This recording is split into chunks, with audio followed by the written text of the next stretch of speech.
안녕하세요. 수박겉핥기입니다. 오늘 영상은 헤로도토스의 역사 제5권 테르프시코레의 첫 번째 파트입니다. 제5권의 무대는 아시아에서 유럽으로 넘어옵니다.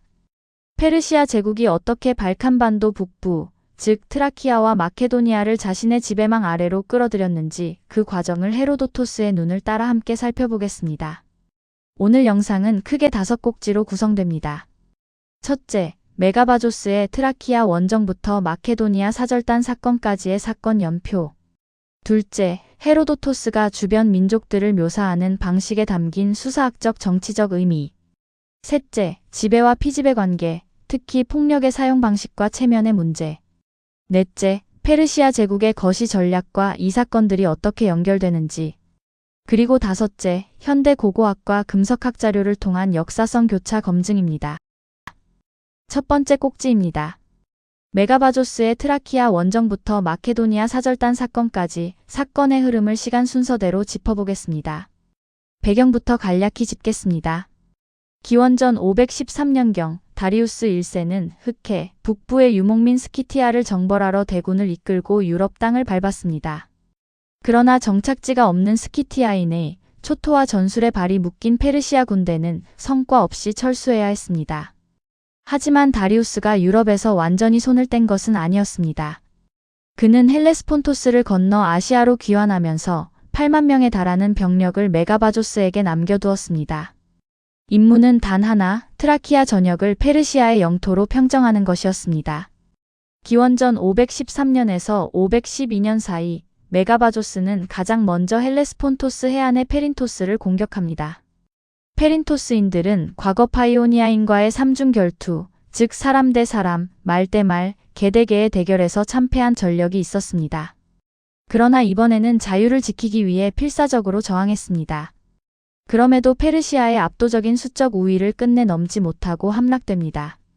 메가바조스는 이후 트라키아 내륙으로 진군하며 부족들을 하나씩 복속시켜 나갑니다. 같은 해 기원전 512년 멀리 소아시아의 사르디스 궁정에서는 기묘한 일이 벌어집니다. 파이오니아 출신의 피그레스와 만티에스 형제가 다리우스를 아련하러 온 것입니다. 이들의 속셈은 자신들의 민족을 대왕에게 각인시켜 다리우스의 보호 아래 파이오니아의 권력을 손에 넣으려는 것이었습니다. 형제는 자신들의 누이를 내세워 특별한 장면을 연출합니다. 머리에는 물동이를 이고 한 팔로는 말을 끌며 동시에 물레질을 하는 모습을 다리우스의 눈앞에 펼쳐 보인 것입니다. 이 초인적인 다중 노동의 광경에 크게 놀란 다리우스는 이 민족이 스트리몬강 유역에 사는 파이오니아인임을 확인하고 이처럼 근면한 민족을 아시아로 강제 이주시키라는 명령을 메가바조스에게 내립니다. 명령을 받은 메가바조스는 트라키아인 길잡이를 앞세우고 스트리몬강 유역으로 진군합니다. 파이오니아인은 페르시아 군대가 해안 경로로 올 것이라 예상하고 바다 쪽 방어선에 모든 병력을 집중했습니다. 그러나 메가바조스는 내륙 산악 우회로를 택해 텅 빈 파이오니아 본국을 사실상 빈집 털이식으로 점령합니다. 후방을 잃고 포위된 파이오니아인은 싸워보지도 못한 채 항복했고 남녀노소 가릴 것 없이 모두 포로가 되어 아시아로 끌려가는 집단 강제 이주의 길에 오르게 됩니다. 기원전 510년경 파이오니아를 평정한 메가바조스는 군대 내에서 자신 다음으로 지위가 높은 페르시아 최고위 귀족 7명을 마케도니아의 아민타스 1세에게 사절로 파견합니다. 이들이 프라시아드 호수 근처를 지나 마케도니아로 향한 목적은 단 하나였습니다. 다리우스 대왕에 대한 복속의 징표, 즉 흙과 물을 요구하는 것이었습니다. 아민타스 1세는 다가오는 페르시아 군대의 무력을 인지하고 왕국의 보존이라는 현실 정치적 계산 아래 흙과 물을 내어주고 성대한 연회를 베풉니다.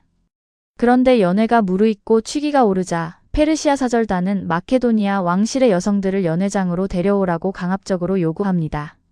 아민타스는 이를 허락했지만 사절단은 배석한 여성들을 희롱하며 선을 넘는 오만방자한 태도를 보였습니다. 이 광경을 지켜본 아민타스의 아들 알렉산드로스 1세는 극도의 분노를 느낍니다. 그는 늙고 공포에 질린 아버지를 침소로 물러나게 한 뒤 여성들을 씻기고 오겠다는 핑계로 내보냈습니다. 그 자리를 대신 채운 것은 여성의 의복을 입히고 단검을 품은 젊고 건장한 마케도니아 청년들이었습니다. 방심하고 있던 페르시아 사절단 7인과 그 수행원들은 그 자리에서 모두 몰살당합니다.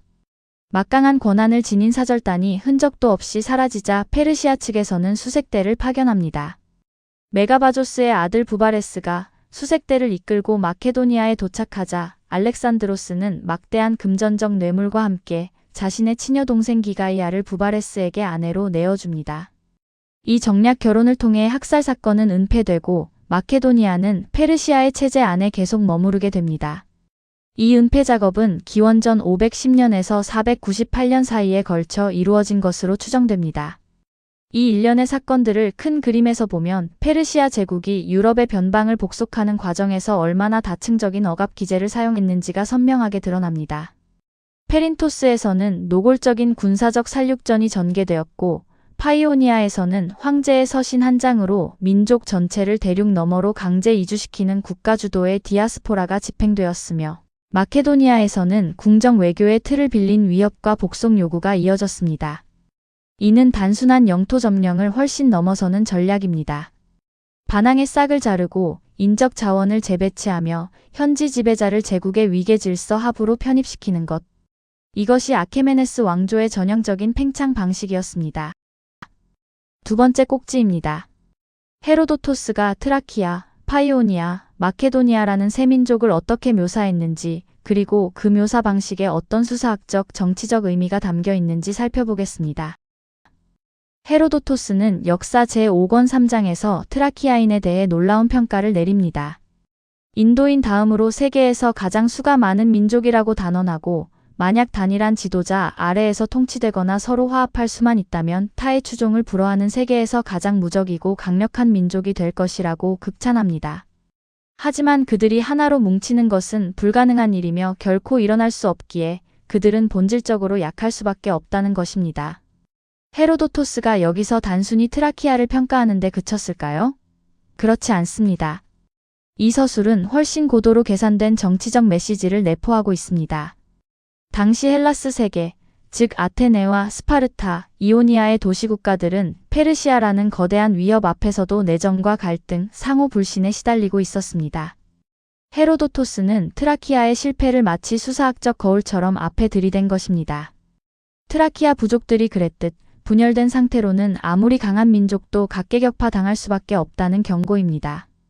현대 고고학이 이 묘사의 반론을 제기한다는 점도 중요합니다. 파나규리슈테에서 발굴된 황금 보물이나 카잘루크의 정교한 무덤 벽화를 보면 트라키아 엘리트층은 결코 원시적인 야만인이 아니었습니다. 고도로 발달된 금속 공예 기술, 마케도니아나 스키티아 왕실에 필적하는 풍요로운 물질 문화를 보유한 집단이었습니다. 헤로도토스의 기록은 객관적인 인류학 보고서라기보다 문명과 야만의 대비를 극대화하기 위해 재단된 문학적 이데올로기적 텍스트로 읽어야 합니다. 파이오니아 여성의 일화로 돌아가 봅시다. 머리에 물동이를 이고 팔로는 말을 끌고 두 손으로는 물레질을 하는 이 초인적인 다중 노동의 장면은 사르디스 궁정의 화려하고 나태한 분위기와 극명하게 대비됩니다. 헤로도토스는 이를 통해 변방 민족이 지닌 원초적 건강성을 부각시킵니다. 그런데 이 이야기에는 씁쓸한 역설이 숨어 있습니다. 바로 이 놀라운 근면성과 노동력이 제국 군주의 탐욕을 자극하여 파이오니아 민족 전체를 강제 이주라는 비극으로 몰아넣는 단초가 되었다는 점입니다. 그들의 탁월함이 곧 그들의 멸망 이유가 된 것입니다. 마케도니아에 대한 묘사는 더욱 복잡합니다. 헤로도토스는 아버지와 아들을 선명하게 대비시킵니다. 아버지 아민타스 1세는 페르시아의 군사적 압박에 순응하여 흙과 물을 바친 유약한 인물로 묘사됩니다. 물론 이것은 왕국의 보존을 위한 타산적인 외교적 결단이었지만 헤로도토스의 서술에서는 치욕의 상징으로 그려집니다. 아들 알렉산드로스 1세는 정반대입니다. 자유와 가문의 명예를 위해 목숨을 걸고 오만한 제국의 사절단을 암살하는 불굴의 영웅으로 등장합니다. 헤로도토스는 이 왕자를 순수한 헬라스적 본성을 가진 친헬라스주의자로 변호합니다. 흥미로운 것은 왜 헤로도토스가 이렇게 마케도니아 왕실을 적극적으로 변호했느냐는 것입니다. 마케도니아는 페르시아 전쟁 당시 실질적으로 페르시아에 협력했습니다. 전쟁이 끝난 뒤 알렉산드로스에게는 친헬라스주의자라는 서사가 절실하게 필요했고 헤로도토스가 직접 헬라를 방문했을 때 이 이야기가 그에게 전달되었을 가능성이 큽니다. 이 점은 5번째 꼭지에서 더 자세히 다루겠습니다. 세 번째 꼭지입니다. 지배와 피지배의 관계를 분석합니다. 왕의 체면과 명예, 그리고 폭력이 이 이야기 속에서 어떻게 작동하는지 살펴보겠습니다. 페르시아 사절단이 요구한 흙과 물은 아케메네스 제국의 대표적인 외교적 복종 의뢰입니다. 현대 역사학자 J.M. 발서는 이것이 단순히 영토를 바친다는 의미를 넘어서 조로아스터교적인 4대 원소를 대왕에게 바침으로써 피정복국이 제국의 질서인 팍스 페르시카 안으로 편입되어 영적 보호와 세속적 안정을 얻는 종교적 법적 계약이었다고 해석합니다. 페르시아의 입장에서는 군사적 파괴 이전에 피 흘림 없이 영토를 경영하는 매우 효율적이고 이성적인 외교 메커니즘이었습니다. 그러나 헬라스 세계의 시각은 전혀 달랐습니다. 자신의 땅의 흙과 마실 물을 타국의 군주에게 바친다는 것은 독립된 왕국의 정치적 주권을 완전히 포기하고 대왕의 소유물, 즉 노예 두레이아로 전락하는 최악의 수치이자 굴욕이었습니다. 아민타스 1세는 이 굴욕을 감수했습니다. 무력의 격차를 냉정하게 인지하고 국가 보존이라는 현실 정치적 계산 아래 예속의 의뢰를 받아들인 것입니다. 하지만 헤로도토스의 서술에서 이 행위는 곧이어 벌어질 더 큰 치욕의 서막으로 기능합니다. 파이오니아인에 대한 집단 강제 이주 명령, 그리스어로 아나스파스토스는 아케메네스 제국이 피지배 민족의 인구 구조를 어떻게 무자비하게 통제하고 착취했는지를 적나라하게 보여주는 사례입니다. 다리우스가 이 명령을 내린 이유가 무엇이었습니까? 파이오니아인이 제국에 위협을 가했기 때문이 아닙니다. 단지 그들의 노동력이 유용할 것이라는 계산 하나만으로 수만 명의 남녀노소를 수백 킬로미터 밖의 낯선 대륙으로 끌고 갈 것을 명령했습니다. 민족 공동체 전체가 자율성을 지닌 인간 집단이 아니라 황제의 서신 한 장에 의해 언제든 이식될 수 있는 노동 자원으로 취급된 것입니다. 메가바조스의 침공 방식 역시 이 구조적 폭력의 성격을 잘 드러냅니다. 정면 대결이 아닌 빈집 털이식 점령과 행정적 포획. 이것이 페르시아 제국이 변방을 처리하는 방식이었습니다. 이제 마케도니아 궁정 연회 장면으로 가겠습니다. 이 장면은 권력, 젠더, 명예, 그리고 폭력의 역학관계를 압축적으로 담고 있습니다. 페르시아 사절단이 연회 도중 마케도니아 왕실의 고귀한 여성들을 연회장으로 불러내 희롱하려 한 것은 단순한 무례함이 아닙니다. 이는 지배국의 사절이 압도적인 권력적 우위를 이용하여 피지배국의 가부장적 성역인 왕실 여성의 신체를 통제하려는 시도였습니다. 군사적 정복을 성적 억압과 동일시하는 제국주의의 전형적인 행태입니다. 늙은 아민타스는 제국의 보복이 두려워 가부장으로서의 명예가 짓밟히는 치욕을 묵인했습니다. 그러나 알렉산드로스는 달랐습니다. 그가 선택한 방식은 정규군을 동원한 정면 대결이 아니라 교묘한 기만이었습니다. 페르시아인들이 기대했던 자리에 나타난 것은 여성으로 위장하고 단검을 품은 젊은 마케도니아 청년들이었습니다. 이 반전은 강렬한 상징성을 갖습니다. 거대한 제국의 권력이라 할지라도 지배자들의 무절제한 오만과 탐욕에 눈이 멀었을 때는 비대칭적인 속임수에 의해 순식간에 붕괴될 수 있다는 것입니다. 그러나 이 통쾌한 복수극은 씁쓸한 결말로 마무리됩니다. 알렉산드로스는 사건을 은폐하기 위해 결국 자신의 여동생 기가이아를 부바레스에게 아내로 넘겨주었습니다.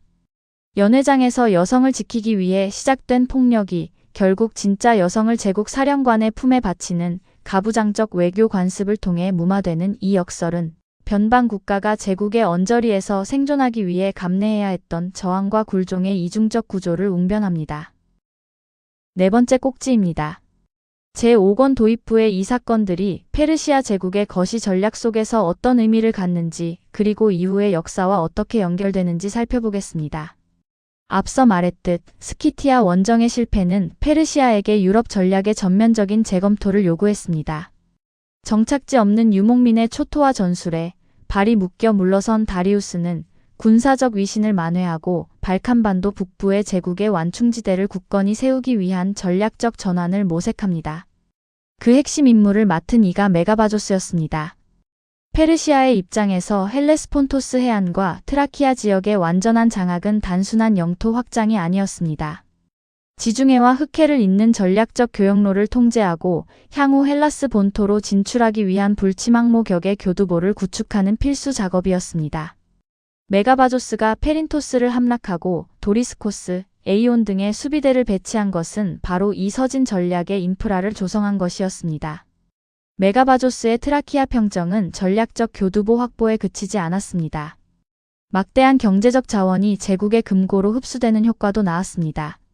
스트리몬 강 유역과 판가이온 산악지대는 고대 세계에서 손꼽히는 은광 밀집 지역이었습니다. 훗날 마케도니아의 필리포스 2세와 알렉산드로스 대왕의 강력한 자금줄이 되는 바로 그 은광입니다. 게다가 이 지역은 해군력 증강과 조선업에 필수적인 질 좋은 목재를 대량으로 공급하는 전략적 요충지이기도 했습니다. 이러한 물적 토대의 확보는 이후 페르시아의 그리스 본토 침공을 가능하게 한 기반이었습니다. 다리우스의 사위 마르도니오스가 이끈 기원전 492년의 1차 그리스 원정, 그리고 크세르크세스가 친히 지휘한 기원전 480년의 대규모 복합 원정은 모두 메가바조스가 다져놓은 이트라키아 마케도니아 루트를 전초기지이자 보급로로 삼아 전개되었습니다. 당시 마케도니아는 페르시아의 완전한 속국으로서 크세르크세스의 병력 이동을 돕고 식량을 제공하는 병참창고 역할을 충실히 수행했고, 덕분에 페르시아 대군은 테살리아와 보이오티아까지 비교적 수월하게 진군할 수 있었습니다. 가장 흥미로운 연결고리는 이 서사가 이오니아 반란의 불씨를 직접 제공한다는 점입니다. 다리우스는 스키티아 원정 당시 다뉴브 강의 다리를 지켜낸 밀레토스의 참주 히스티아이오스에게 보상으로 트라키아의 거점 미르키노스를 하사했습니다. 그런데 유럽 정복을 수행하던 메가바조스는 이를 심각한 위협으로 파악했습니다. 은광과 조선용 목재가 넘치는 전략적 요충지를 교활한 그리스인이 차지하고 요새를 짓는 것은 용납할 수 없는 상황이었습니다. 메가바조스는 다리우스에게 강력히 건의하여 히스티아이오스를 수사의 궁정으로 압송하도록 조치합니다. 자신의 영지와 권력을 잃고 페르시아 수도에 연금된 히스티아이오스의 좌절과 밀레토스에 남아있던 조카 아리스타고라스의 정치적 위기가 결합하여 소아시아 해안의 이오니아 도시들이 페르시아 제국에 대항해 무기를 드는 이오니아 반란으로 폭발하게 됩니다. 그리고 이 반란에 아테네가 함선을 보내 지원했다는 사실이 훗날 마라톤과 살라미스 전쟁을 촉발하는 핵심 명분이 됩니다. 결국 메가바조스의 트라키아 작전은 제5권 도입 후의 에피소드에 그치는 것이 아닙니다. 페르시아 제국과 헬라스 세계가 전면 충돌하게 되는 거대한 역사적 인과율의 사슬을 직조하는 필수적인 톱니 바퀴였던 것입니다. 5번째 꼭지입니다.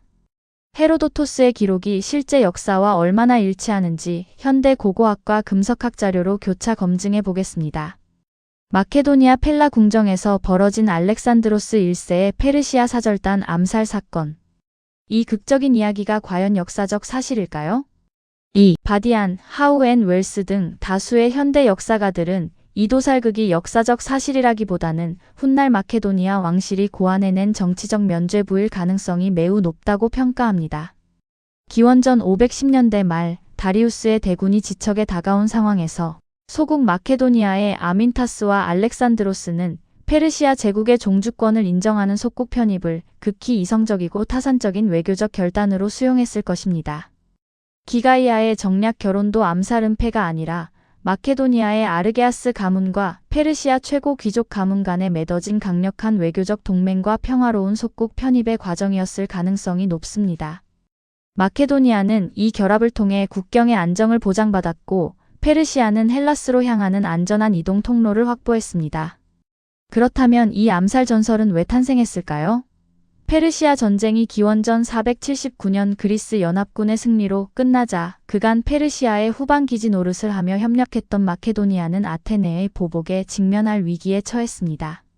알렉산드로스 1세에게는 마케도니아가 자발적인 부역자가 아니라 마지못해 복속했으나 물밑에서 그리스를 도운 애국자라는 서사가 절실했습니다. 헤로도토스가 직접 펠라를 방문했을 때 이 이야기가 의도적으로 전달되었을 가능성이 짙습니다. 그러나 헤로도토스의 서술이 과장되거나 윤색된 부분이 있다 해도 페르시아가 이 지역을 실질적으로 지배했다는 사실 자체는 현대 자료들이 강력하게 뒷받침합니다. 아케메네스 왕조의 쐐기문자 비문들, 특히 나크시의 로스탐의 다리우스 능묘 비문과 수사궁전 비문, 크세르크세스의 다이바 비문에는 예외 없이 스쿠드라라는 이름의 사트라피가 제국의 속주로 기재되어 있습니다. 역사학자들은 스쿠드라가 트라키아인과 마케도니아인 등 발칸 동북부 민족 전체를 포괄하는 페르시아 측의 공식 행정용어였다고 봅니다. 더욱 결정적인 것은 페르세폴리스 요새 행정 문서입니다.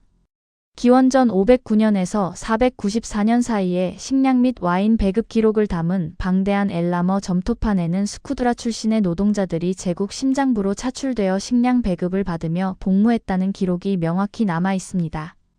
이는 파이오니아인을 강제 이주시키고 트라키아를 복속했다는 헤로도토스의 텍스트가 실물 경제와 관료적 징발 시스템이 가동된 역사적 실체임을 강력히 뒷받침합니다. 고고학적 증거도 풍부합니다. 다스킬레이온 등에서 발굴된 아케메네스 양식의 도장과 봉인석 빌라는 세금 징수, 공문서 수발, 병참 물류 통제를 전담하는 관료제가 이 지역에서 상시 작동하고 있었음을 증명합니다. 그리고 트라키아 귀족들의 무덤에서 쏟아져 나오는 페르시아 양식의 은제 리톤과 장식용 음주 사발들은 이 지역의 지배 계급이 단순히 억압받는 피정복민에 머문 것이 아니라 페르시아 궁정의 엘리트 연회 문화와 상징 체계를 선망하며 자발적으로 수용하고 융합시켰음을 보여줍니다. 흥미롭게도 이 시기 트라키아와 소아시아 유적에서는 고품질의 아테네산 도기도 대량으로 발굴됩니다. 헤로도토스는 페르시아와 그리스 간의 적대를 절대적인 충돌로 묘사하지만 고고학 데이터는 페르시아가 기존의 에게해 교역 네트워크를 파괴하지 않고 오히려 용인했음을 보여줍니다. 아케메네스 제국은 무조건적인 문화적 말살이 아니라 경제적 실용성과 유연한 포용성을 바탕으로 제국을 경영했던 것입니다. 정리해보겠습니다. 헤로도토스의 역사 제5권 도입부는 페르시아 제국의 발칸반도 진출을 놀라운 필치로 담아내면서도 사건을 문명과 야만의 이분법적 프레임과 자유를 향한 투쟁의 서사로 극화하는 한계를 보입니다. 마케도니아 사절단 암살 전설이나 파이오니아의 일화들은 역사적 진실과 정치적 선전이 교묘하게 직조된 문학적 산물에 가깝습니다. 그러나 에피그래피 문서와 고고학적 발굴 성과를 헤로도토스의 텍스트와 나란히 교차 분석할 때 비로소 전체 그림이 드러납니다. 페르시아 제국은 폭력과 협박이라는 1차원적 무력을 넘어서 인구의 강제 이주, 정략적 동맹, 스쿠드라 사트라피 창설을 통한 관료제적 수취 시스템의 이식, 그리고 엘리트 문화의 동화라는 다층적이고 전방위적인 방식으로 유럽이라는 미지의 대륙을 성공적으로 복속시켰습니다. 문헌학적 상상력과 물질 문화의 객관적 데이터를 결합하는 총체적 연구만이 헤로도토스의 기록이 품고 있는 입체적인 역사적 맥락을 정확하게 복원해낼 수 있습니다. 오늘 영상은 여기까지입니다. 제5권 테르푸시코레는 이 이후부터 이오니아 반란의 전개, 아테네 민주정의 탄생이라는 더 큰 드라마로 이어집니다. 다음 에피소드에서 계속 함께해 주시기 바랍니다. 수박겉핥기였습니다.